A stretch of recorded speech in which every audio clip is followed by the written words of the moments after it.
Cup గెలవలేకపోవచ్చు కానీ హృదయాలు గెలిచామని ఒక జోక్ ఉంటుంది కదా. వాళ్ళు కప్పు గెలిచారు, మన హృదయాలు గెలిచాం. ఎస్, జింబాబ్వేని చూస్తే నాకైతే అదే గుర్తొచ్చింది. ఆస్ట్రేలియా లాంటి జైంట్ టీంని ఇంటికి పంపించింది జింబాబ్వే.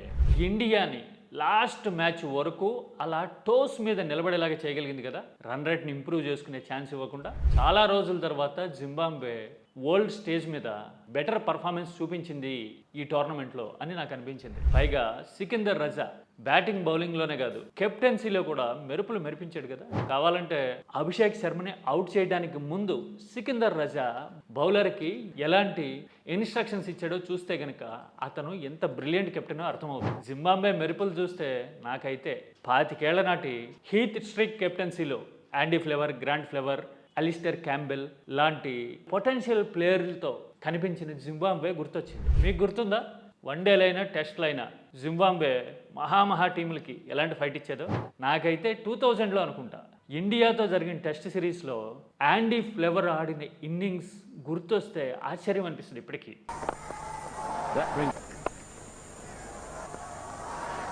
డబుల్ సెంచరీ చేశాడు, 180+ ఏమో రెండో టెస్ట్లో కొట్టాడు, నాట్అవుట్గా ఉన్నాడు. 2 మ్యాచ్ల సిరీస్లో అప్పట్లో యాండీ ఫ్లేవర్ 500కు పైగా రన్స్ స్కోర్ చేయడం అనేది రికార్డు కదా.